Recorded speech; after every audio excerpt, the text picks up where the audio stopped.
Assalamualaikum warahmatullahi wabarakatuh.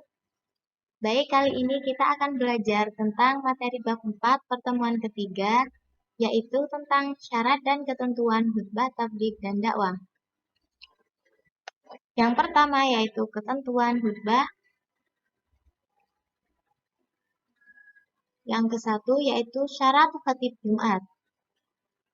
Syarat khatib Jumat diantaranya yaitu memenuhi ajaran Islam, artinya yang menjadi khatib Jumat haruslah orang Islam. Yang kedua, mengetahui syarat Islam dan sunnah-sunnahnya. Jadi yang menjadi khatib Jumat harus mengetahui syarat-syarat atau syariat Islam dan sunnah-sunnahnya. Yang ketiga, dapat membaca hamdalah, syahadat, sholawat, Al-Quran dan hadis dengan yang jelas, baik, benar, dan juga mudah dipahami. Yang selanjutnya yaitu harus balik dan bertakwa kepada Allah Subhanahu wa Ta'ala. Dan yang terakhir, orang yang dipandang terhormat, dihormati dan disegani. Poin yang kelima di sini ditujukan agar khatib Jumat tersebut merupakan orang yang terpandang, dihormati dan disegani. Maksudnya, beliau dikenal sebagai orang yang takwa kepada Allah, tidak pernah melakukan kesalahan, dan dia bisa menjadi cerminan bagi para pendengar khatib Jumat. Yang selanjutnya yaitu syarat 2 khutbah. Syarat 2 khutbah yang pertama yaitu khatib harus suci dari hadas dan najis dan juga tertutup auratnya. Yang menjadi khutbah tentu saja adalah orang laki-laki. Maka aurat yang harus ditutupi yaitu dari pusar hingga lutut. Dan biasanya di Indonesia atau pada umumnya seorang khatib juga memakai pakaian yang bersih, putih, dan juga mereka suci dari hadas dan najis. Maksudnya bajunya itu suci. Yang kedua yaitu khutbah dilaksanakan sesudah matahari tergelincir. Maksudnya di sini khutbah dilakukan ketika waktu duhur sudah masuk. Yang ketiga, ketika khutbah, khatib diharapkan berdiri jika mampu. Berdiri itu biasanya khatib berdiri di atas mimbar. Tujuannya agar para jamaah bisa melihat khatib dengan jelas. Yang selanjutnya, khutbah diucapkan dengan suara yang keras. Jadi ini bertujuan agar para jamaahnya dapat mendengar. Yang selanjutnya, tertib dalam rukun-rukunnya maupun antara khutbah pertama dan kedua. Maksudnya di sini dalam melakukan khutbah harus tertib dan berurutan.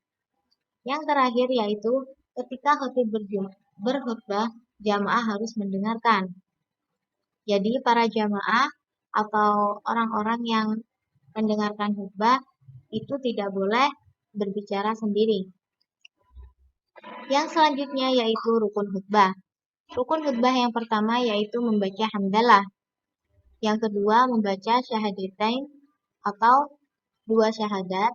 Yang ketiga yaitu membaca sholawat. Yang keempat berwasiat takwa. Yang kelima membaca ayat Al-Quran pada salah satu khutbah. Yang keenam berdoa pada khutbah kedua. Yang selanjutnya yaitu sunnah khutbah Jumat. Yang pertama, khatib berdiri ketika khutbah. Yang kedua, mengawali khutbah dengan memberi salam. Yang ketiga, khutbah hendaknya jelas, mudah dipahami dan tidak terlalu panjang. Maksudnya di sini, khutbah juga harus disesuaikan dengan para pendengarnya. Jadi, hendaknya khutbah yang disampaikan tidak terlalu panjang agar para jamaah tidak bosan dan juga ditujukan agar mereka mudah memahami isi khutbah. Yang keempat yaitu khatib menghadap jamaah ketika khutbah. Jadi pada saat khutbah, seorang khatib harus menghadap kepada para jamaah. Yang kelima, menertibkan rukun khutbah. Yang keenam, membaca surat Al-Ikhlas ketika duduk di antara dua khutbah. Yang selanjutnya yaitu kita masuk pada ketentuan tabligh. Yang pertama yaitu syarat menjadi seorang mubalik. Syarat yang pertama, seorang mubalik harus Islam. Yang kedua, syarat mubalik yaitu seorang mubalik harus balik. Yang ketiga, mubalik harus berakal. Dan yang keempat, mendalami ajaran Islam. Yang selanjutnya yaitu etika dalam menyampaikan tabligh. Yang pertama yaitu bersikap lemah lembut, tidak kasar, dan tidak merusak. Jadi ketika kita menyampaikan sebuah tabligh, hendaknya kita bertutur kata yang sopan, tidak bersifat memaksa, dan juga tidak merusak. Intinya tidak menjelek-jelekan orang lain. Yang kedua, yaitu menggunakan bahasa yang mudah dimengerti. Poin yang kedua di sini, kita harus mengerti bahasa yang biasa digunakan oleh orang-orang yang akan kita sampaikan tabligh tersebut. Jika orang tersebut adalah orang perkotaan, kita bisa menggunakan bahasa Indonesia, dan apabila kita menyampaikan tabligh di pedesaan, maka kita juga bisa menggunakan bahasa dalam kehidupan sehari-hari. Yang ketiga, mengutamakan musyawarah dan berdiskusi untuk memperoleh kesepakatan bersama. Jadi, ketika menyampaikan tabligh, kita tidak boleh mengedepankan kehendak kita sendiri. Yang keempat, materi dakwah yang disampaikan harus mempunyai dasar hukum yang kuat dan jelas sumbernya. Sebagaimana syarat mubalik, dia seorang mubalik harus mendalami ajaran Islam. Jadi ini tujuannya, agar dakwah yang disampaikan itu mempunyai dasar hukum yang kuat dan juga jelas sumbernya.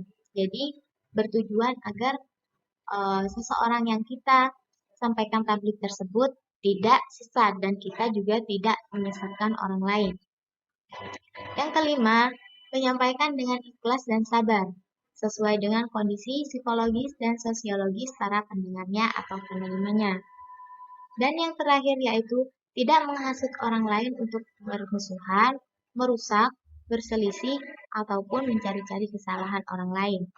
Jadi seperti poin yang pertama, ketika kita menyampaikan sebuah tabligh, hendaknya kita jangan menghasut orang lain untuk bermusuhan.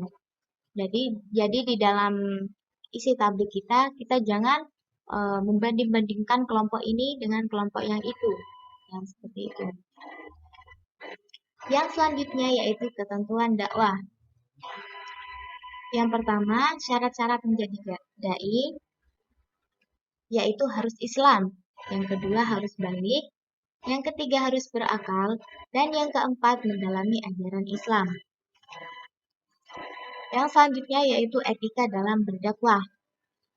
Yang pertama, dakwah dilaksanakan dengan hikmah, yaitu ucapan yang jelas, tegas, dan sikap yang bijaksana. Yang kedua, dakwah dilakukan dengan mau'izatul hasanah atau nasihat yang baik, yaitu cara persuasif tanpa menggunakan kekerasan, dan cara edukatif yaitu memberikan pengajaran. Jadi hendaknya ketika kita berdakwah itu harus dilakukan dengan mau'izatul hasanah. Kata-kata yang kita gunakan berisi tentang nasihat-nasihat yang baik dan tidak ada kata-kata yang memakai dengan kekerasan dan bersifat pengajaran. Yang selanjutnya yaitu dakwah dilaksanakan dengan memberi contoh yang baik. Jadi ketika kita berdakwah, hendaknya kita sudah menjadi uswatun hasanah bagi diri kita sendiri. Jadi agar orang lain yang mendengarkan dakwah kita dapat meniru perbuatan atau hal yang kita lakukan. Jadi ketika seorang dai sudah melakukan perbuatan yang baik, maka otomatis seseorang yang mendengarkan dakwah kita juga akan mengikuti. Dakwah dilakukan dengan mujadalah atau diskusi, maksudnya kita harus berdiskusi dengan orang-orang yang mendengarkan dakwah kita agar pikiran kita berjalan secara dinamis atau sejalan dan santun, serta kita juga bisa mendengarkan pendapat dari orang lain. Apabila pendapat dari orang lain tersebut juga bersifat kebaikan, maka hendaknya kita masukkan ke dalam dakwah kita. Jadi ketika berdakwah, kita tidak boleh melaksanakan dakwah tersebut dengan kehendak dan kemauan kita sendiri. Jadi kita harus melakukan dakwah tersebut dengan secara diskusi. Baik, sekian materi kali ini. Semoga bermanfaat. Kurang lebihnya mohon maaf. Wassalamualaikum warahmatullahi wabarakatuh.